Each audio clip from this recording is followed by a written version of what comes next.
Hi there, I'm Claire. I'm 27 and I work as a smartphone app developer. I'm pretty much a homebody. I love my peace and quiet and prefer a good book or coding session to loud parties any day. My social circle is small and dating has always been kind of a disaster for me. But all that changed one random day at a gift shop. I was just browsing, not looking for anything in particular, when I noticed this guy looking totally lost. He was standing there with a ceramic cat in one hand and a scented candle in the other, looking like he had no clue what he was doing. I couldn't help but laugh a little. "Need some help?" I asked, walking over to him. He looked up, looking relieved. "Oh God, yes, I'm trying to find something for my mom's birthday, but I'm completely clueless." I smiled. "Well, let's see what we can find. How about a nice vase? Moms love vases." "Yeah, that sounds good," he replied. "I'm Tom, by the way. Nice to meet you, Tom." We spent the next few minutes chatting and looking at different vases. Tom was funny, making jokes about his lack of shopping skills, and I found myself laughing more than I had in a long time. After we found a vase he liked, we went to the checkout counter together. As we waited in line, he turned to me with a hopeful look. "Hey Claire, would you maybe want to grab coffee sometime? I mean, if you're not too busy with all that app developing." I hesitated for a moment, but there was something about Tom that made me want to say yes. Sure, why not? Coffee sounds good. We swapped phone numbers, and I left the store feeling a mix of excitement and nervousness. I hadn't been on a date in a while, and I wasn't sure what to expect, but Tom seemed different, genuine, funny, and easy to talk to. A few days later, Tom texted me and we arranged to meet at a cozy little coffee shop downtown. I arrived a bit early, nerves bubbling in my stomach, but when I saw Tom walk in smiling and waving, I felt instantly at ease. We ordered our coffees and found a quiet corner to sit and chat. Tom was easy to talk to, and the conversation flowed effortlessly. We talked about our jobs, our favorite movies, and even our worst dating experiences, laughing over shared stories of awkward first dates. We've been dating for a few months, and it was time for the next big step, meeting his parents. I was nervous, but Tom assured me they were nice people. When we got there, his mom, Mrs. Harris, greeted us at the door. She was a stern-looking woman with a cane, her eyes sharp and assessing.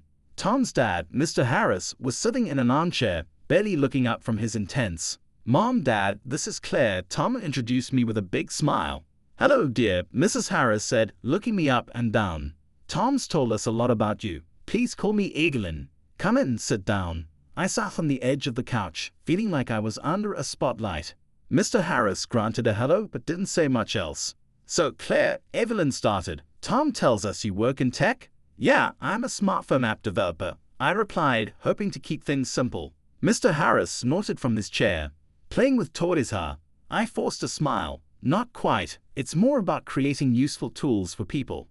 Evelyn leaned in, her eyes narrowing. "And how's the pay in that field?"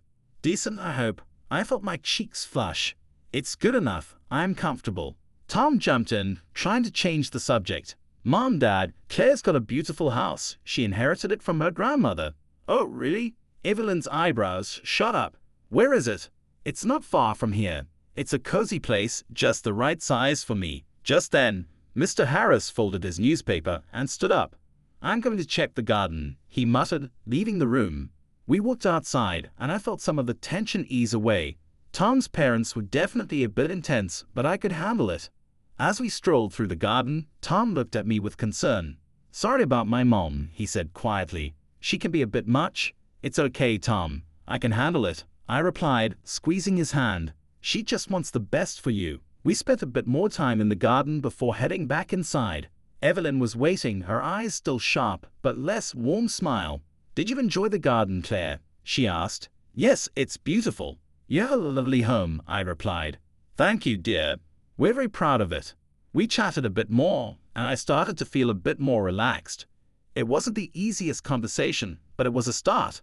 As we got ready to leave, Evelyn gave me, "Thank you for coming, Claire. It was nice to meet you." A few months after meeting Tom's parents, we decided to get married. We both agreed on a simple ceremony, nothing flashy. I never liked big weddings, and Tom was on board with that. His parents weren't too thrilled, but they went along with it. The wedding day was pretty low-key. We had it at a small park with just a handful of friends and family. I wore a simple dress, and Tom looked good in his suit.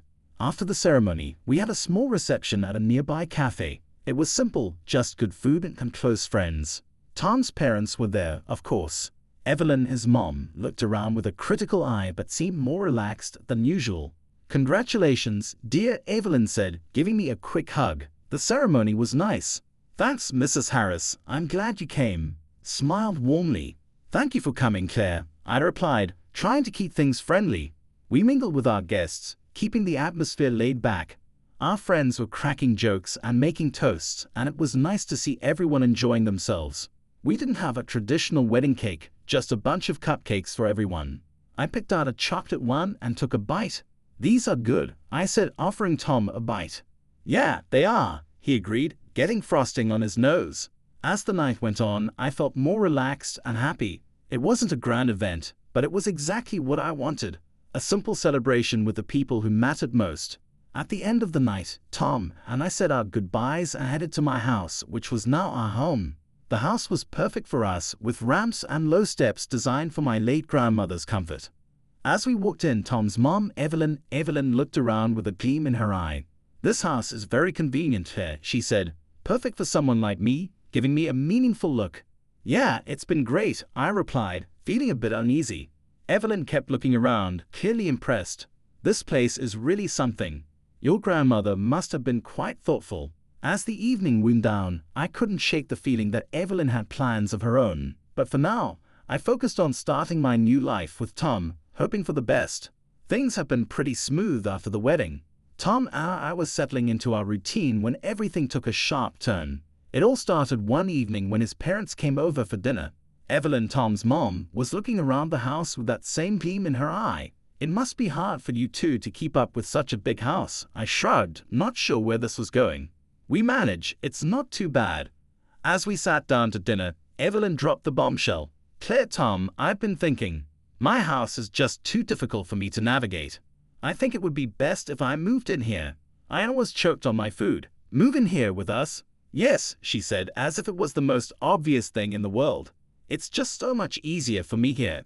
I looked at Tom, expecting him to say something, but he just nodded. "Mom has a point here. It would be easier for her." I couldn't believe it. "Tom, we didn't even discuss this." "We're discussing it now, Claire," Evelyn said, her tone firm. "It's really the best solution." I took a deep breath, trying to stay calm. "We need to think about this. It's a big decision." The next day, I came home from work to find movers unloading Evelyn and Mr. Harris' stuff into my house. I was furious. "What's going on here?" Tom met me at the door, looking sheepish. "Mom and Dad are moving in, Claire. It's just for a while. They need a place that's easier for them."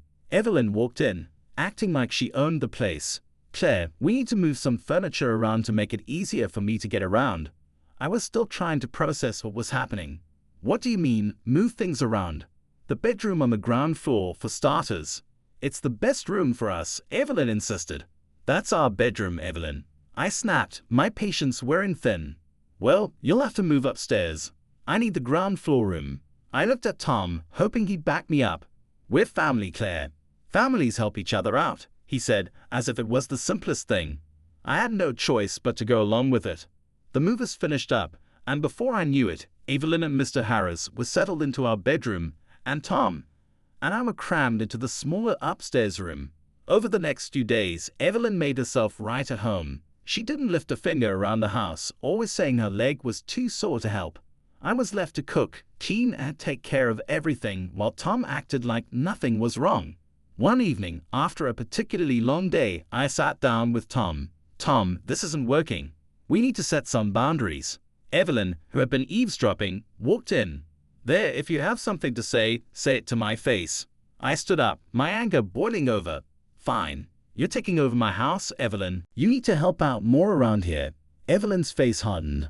"I'm a guest here, Claire. I shouldn't have to lift a finger." I stormed upstairs, feeling trapped and frustrated. My house didn't feel like my home anymore, and I didn't know how to fix it. The invasion had begun, and I was stuck in the middle, trying to hold on to the life I had built. After Evelyn and Mr. Harris moved in, my life turned upside down. I was used to my space and routine, but now everything revolved around them. I was even forced to switch to working from home for a whole month to accommodate them. Every morning, I'd wake up early to make breakfast. Claire, I need my tea a certain way. Make sure it's not too hot and don't forget the lemon, she'd say, her voice carrying from the kitchen. After breakfast, I'd clean up the kitchen while Evelyn watched her morning shows. Claire, can you turn up the volume? My hearing isn't what it used to be, she'd call out. Once the kitchen was clean, I'd try to get some work done. I'd set up my laptop in the small upstairs room Tom and I now shared, but it was hard to focus with the TV blasting downstairs and Evelyn calling for me every few minutes. I'd run up and down the stairs all day trying to keep everyone happy. It was exhausting. I felt like I was losing my mind trying to juggle my job and their constant demands. One afternoon, I finally snapped. I was in the middle of a video call with my team when Evelyn barged in. Claire, I need you to run to the store. We're out of my favorite cookies. I muted my mic and turned to her, trying to stay calm. Evelyn, I'm in the middle of a work call. Can it wait? No, it can't. I need those cookies, she insisted, crossing her arms. I took a deep breath, feeling my patience wearing thin. You'll have to wait. I can't just drop everything. Evelyn stormed out, mumbling about how things. It used to be different in her day. I unmuted my mic, forcing a smile for my team. Sorry about that, everyone. Let's get back to it. After the call, I went downstairs, hoping for a moment of peace, but Evelyn was waiting for me, a scowl on her face. You're not being very accommodating. We're guests in your home, and you need to treat us with more respect. I was about to argue back when Tom walked in, looking tired. What's going on here? Your wife is being difficult, Evelyn said, turning to him. Claire, you need to be more patient. Mom's not asking for much, he said, clearly siding with her. Not asking for much. She's driving me crazy, Tom. I snapped, feeling tears welling up. Evelyn gasped, putting a hand to her chest. How dare you speak to me like that in my son's house? I couldn't believe what I was hearing. Your son's house. This is my house. Evelyn, enough, Tom said, stepping in. We're all family here. Let's just try to get along. I stared at him, feeling completely alone. Fine, whatever, I muttered, turning away. A month later, I returned to my usual office work and finally breathed a sigh of relief. Unfortunately, this did not free me from household chores. I was really tired. Life at home had become a real mess after my return to the office. Every day was a struggle with Evelyn and Mr. Harris constantly needing something. Then, one night at dinner, Evelyn dropped a bombshell. Claire, you're not keeping up with the housework, Evelyn said, looking at me over her glasses. I think you should work from home more, just like before. You'd have more time to manage things here. I stared at her, stunned. Work from home, Evelyn. I love my team and my job. Going to the office is my only break from all. Tom jumped in, siding with her. Claire said, Mom's right. If you're home more, it'll be easier for everyone. I couldn't believe what I was hearing. Easier for everyone? What about me? I need a break from all the noise and demands here. Evelyn crossed her arms, looking stern. Claire, I need care. My leg gives me a lot of trouble, and it's hard for me to do things on my own. I felt cornered, their eyes on me pushing me to agree. I can't just switch to working from home. I need to talk to my boss. The next day, I called my boss and explained the situation. He was understanding and allowed me to work from home. But as soon as I made the switch, things got worse. Evelyn and Mr. Harris turned into a constant source of interruptions. Claire, I need you to make lunch, and don't forget the special soup I like, Evelyn would call out. Claire, the TV isn't working. Fix it, Mr. Harris would demand, even though it was just a matter of pressing a button. The TV was always blaring at full volume, making it impossible for me to concentrate. TV again. I'm trying to work, Evelyn, I snapped, feeling overwhelmed. Tom interjected one evening, I can't keep working from home like this. Your parents are driving me crazy with their demands. Claire, they need us. You need to be more understanding, he replied, dismissing my concerns. I'm trying to be understanding, Tom, but I'm burning out here. I need some peace to do my job, I said, my voice shaking. You're overreacting, Claire. Just try harder, he said, not even looking at me. I felt like I was losing my mind. Every day was a new demand, a new interruption. I was mentally and physically drained. The house, which used to be my sanctuary, had become a place of constant stress and noise. One day, after yet another interruption, I couldn't take it anymore. Evelyn had barged in, demanding I fix the TV again. TV again while I was on an important call. I snapped, slamming my laptop shut and storming downstairs. Enough, I can't do this anymore. I shouted, my voice echoing through the house. I'm tired, Evelyn. I can't work with all this noise and constant interruptions. I'm not your maid or your personal assistant. Tom rushed in, asking, Claire, calm down, what's going on? I'm done, Tom. I can't keep sacrificing my job and my sanity for your parents. This has to stop, I said, tears streaming down my face. Tom looked at me seriously. Claire, you need to get a grip. We're all trying our best here. I shook my head, feeling a mix of anger and despair. I've reached my breaking point. Tom, something has to change or I can't stay here, I declared. The room fell silent, my words hanging in the air. I knew things couldn't go on like this. I needed to find a way to reclaim my life, no matter what it took. So, during dinner with Tom and his parents, I had reached my breaking point. Listen, everyone, I started, putting down my fork. We need to talk. It's getting too hard for all of us to live in this house together. We need to figure out a way to separate. Before I could finish, Evelyn, my mother-in-law, jumped in. I agree, Claire.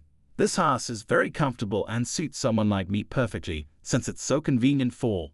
I stared at her incredulously. You should be the one to move out, I asked, stunned. She nodded, looking pleased with herself. Yes, dear. It's only logical.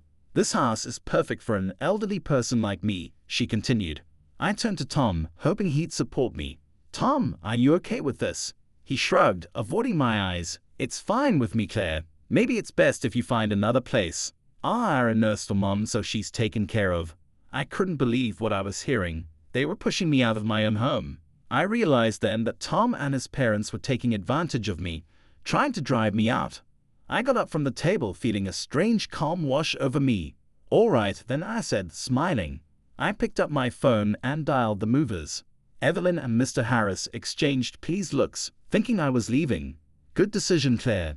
It's better this way, Evelyn said, almost smugly, but I had other plans. Yes, I'd like to schedule a move, I said into the phone. Please send a team to pack up my in-laws' belongings and move them out of my house. Evelyn's face went pale. What are you doing? You can't kick us out. Yes, I can, Evelyn. This is my house. Say it firmly. Tom jumped up. Furious, Claire, if you make my parents leave, I'll go with them. I looked at him, feeling strangely calm. Fine by me, Tom. I'd be glad to see you go. He looked shocked, not expecting that response. You don't mean that? I do, Tom. I'll send you the divorce papers tomorrow. Evelyn started to cry, calling me a cruel girl. How can you do this to us, Claire? We're family. I shook my head. Family doesn't treat each other like this, Evelyn. You pushed me too far. The movers arrived within the hour. Evelyn and Mr. Harris had to pack their things, cursing and complaining the whole time. You're heartless, Claire, Evelyn yelled as she packed her belongings. I'm just standing up for myself, Evelyn. You should have respected my boundaries, I replied, watching her pack. As they loaded their things onto the truck, Evelyn kept shouting about how I was throwing out a sick elderly woman. But I didn't budge. I stood my ground. Here's the continuation of the story, incorporating your additional text. I watched them leave, knowing I was finally taking back control of my life.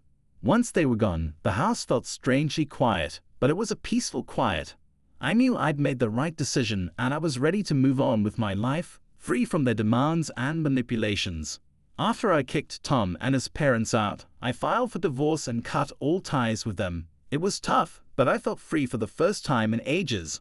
I went back to my job at the smartphone app development company and finally started enjoying my work again without all the chaos at home. I heard through the grapevine that Tom was still living with his parents, and they were becoming even more moody and unbearable. It didn't surprise me. They always needed someone to lean on, and now. Is there anything else you'd like to add or modify? Tom was stuck dealing with it all. One day, out of the blue, Tom called me. I was surprised to see his name on my phone. I hesitated but decided to answer. Hello. Hey, Claire, it's Tom, he said, sounding nervous. Yeah, I know. What do you want, Tom? I asked, keeping my voice steady. I've been thinking a lot about us, and I realize I made a huge mistake. I want to make things right, he said, his voice shaky. I sighed, already feeling tired of this conversation. Tom, it's over. We've been through this. I know, but I'm serious. I'm ready to cut ties with my parents if that's what it takes. I want you back, Claire, he pleaded. It's not just about your parents, Tom. The problem was with you. You never stood up for me and you let them walk all over us, I said, trying to stay calm. I know I messed up, but I can change. I'm ready to put you first. No, he insisted. I shook my head, feeling a mix of anger and sadness. Tom, it's too late for that. You had your chance to stand by me and you didn't. I've moved on. I put down the phone, feeling a strange mix of emotions.